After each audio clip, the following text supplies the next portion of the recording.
Okay, I'm sorry I dropped the phone, so we kind of messed it up. So, Morius, we're in the middle of the Mishnah. We're just about over here. Hamorius, Ugvinas Beis Unyaki, Shal Akam Asurin Visurin Isaranoa, Dever Bemer Vachamaman and Visurin Isaranoa. So, Morius, which Rashi says here, we can see, is Shemen Shal Dagim, is fish oil. And we're worried about the fish oil because they might put wine in there. Greenest Basin Yaki. Basin Yaki, Rashi says is Shema Kfar. It's the name of the village of Al-Shar Gavinas Matern Barna Gumar Mafarishla. So cheese from this particular village is prohibited, and it's a prohibition to take benefit. That's according to Rabbi. The sages say it's not a prohibition of benefit. You could do business in it.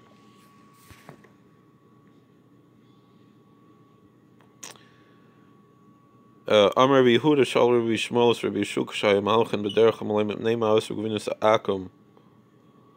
So Rabbi Yehuda, we're talking now about cheese, and this is a general discussion which is applicable legally, even today, according to most opinions. Rabbi Yehuda said that Rabbi Shmuel asked Rabbi Yeshua, when they were traveling, why did the sages say that pagan cheese is not kosher?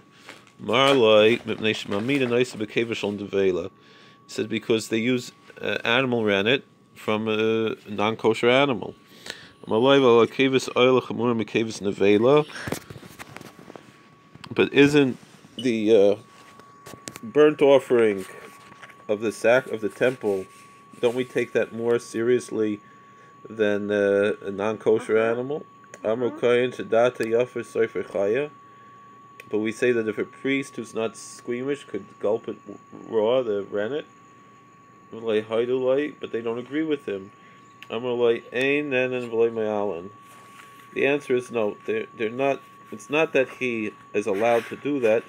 It's just that he doesn't commit me'ilah. He's not committing some treason, some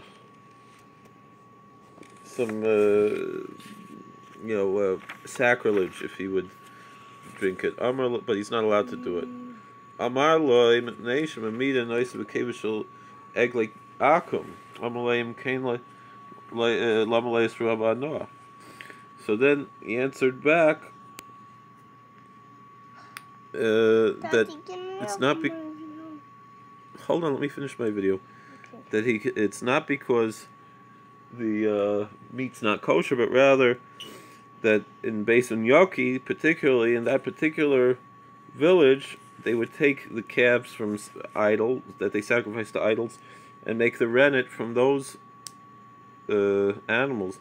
So Rabbi Shmuel said, so then it should be an Isser Hanoah, it should be prohibited against even having any benefit from it. Sir l'davar acher.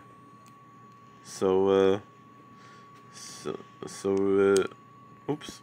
Let's keep it on. Let's keep the Gemara. Rabbi Yeshua changes subject. Amar lo Yishmael hayich atakare.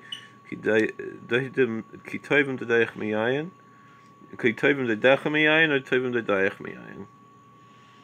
In the Song of Solomon, the groom is God and the bride is the Jewish people. So do we read it that your love in the masculine, meaning God's love, is better than wine, or your love in the feminine, her love, the bride's love, is better than wine? Marlai Kitoivim dedaich. He reads it that God is talking to the Jewish people, to his people, and saying your love in the feminine, talking to the bride. Marlai Eina davar kain shahari chaver melamed love l'reich shmenecha de'tovim. But he said that can't be right because the next verse, within the same verse,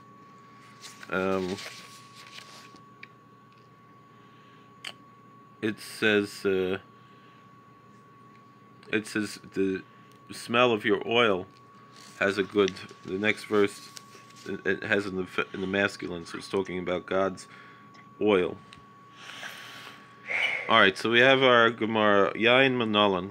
Where do we derive that if wine was offered as a libation to idols, that it's a biblical prohibition. Amar Rabbi Bar Avuya Amar Kra Shechelev V'Chemai Yichelu Yishtu Yein Nesicham Zevach Aser Bar Noah Af Yain Nami Aser Bar Noah.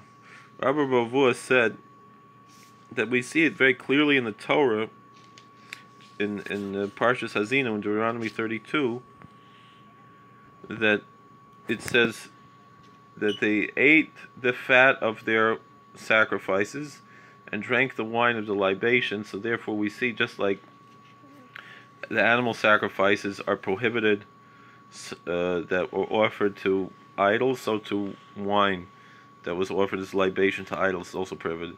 Zavach gufe manalan. Where do we derive biblically that you cannot eat animal that was sacrificed to an idol? Again, this is very similar to discussions we see in other religions. The Chsivit Samdu Valpor V'Yechlu Zivchei Mesim. So in Psalm 106 it says that they attached themselves to the idol Baal Peor and ate dead offerings, meaning idolatrous offerings. Ma Meis Aser Bar Noah Av Zevach Nami Aser Bar Noah.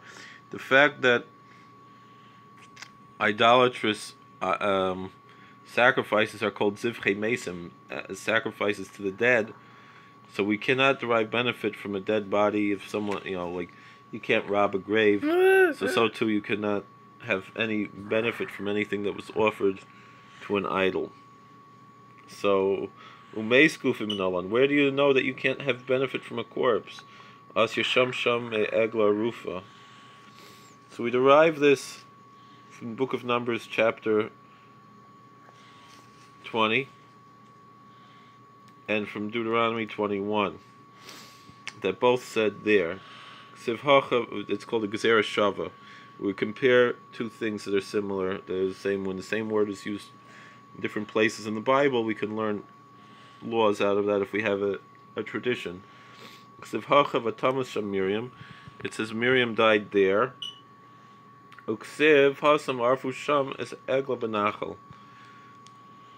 So it says Miriam died there, and you should in Numbers 20. In Deuteronomy 21, it says that they should decapitate the calf where they find a dead body and they don't know who killed him. Someone was murdered and they don't know who did it. You should decapitate the calf there in the valley. So the word there is used twice. Ma'ala halan aser banoah, af kan nami aser banoah. So both the egla rufa, the calf, since we know the calf is prohibited to have any benefit from it, so to a dead body we can't have any benefit. So v'hasam analam, where do we know that the egla rufa, that the calf, is prohibited to have any benefit from it? That since it says that the egla rufa, this law in Deuteronomy 21 of the strangled calf, it says kapara, it says atonement is involved there. So therefore, it's even though it's performed outside the temple, it's considered to be like a sacrifice. So now we're by the two dots. We're going back to our mission of Achaimitz. Shal akum shahayim tchilas hayayin.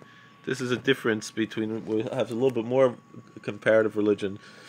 The difference between Judaism and Islam. In Islam, they do allow wine, even though wine is prohibited according to Islam, they do allow wine vinegar, and we do not allow non-kosher wine vinegar. We allow kosher wine vinegar, but not non-kosher wine vinegar. So for that reason, I once was working in a kitchen, koshering a hotel for a chasana, for a wedding, and they said, oh, here's some vinegar, and it's halal, so it should be kosher also, because Muslims are not allowed to have wine. And then I looked up on Google, and no, they are allowed to have wine vinegar, whereas we are not, so it could be halal and not be kosher. So that's something people should be aware of. You can't make the assumption that it's kosher just because it's halal as far as vinegar. Pshita. So that's obvious. Mishum da'achmetz pakalei isurei. Now the rabbis say why should wine that went bad and turned to vinegar lose its prohibition? Obviously it's prohibited. Amar of Ashi. So if Ashi says, Ha asel shmuinan chaymet shalanu biad akum ein tzarech choysem b'sich imishum suche l'maschei imishum echlufe keven de'ika choysem leitarach mazayef. So Rav Ashi said kosher Jewish vinegar doesn't require a double seal. Like kosher wine that's not mavushal needs a double seal when you're transporting it among between Gentiles and whatever. But the vinegar or also mavushal wine requires only one seal. And just like mavushal wine isn't offered as a libation, so too vinegar is not offered as a libation, and so we're not worried that they're going to use it for libation, so that's okay. Oh, that happened again. And we're not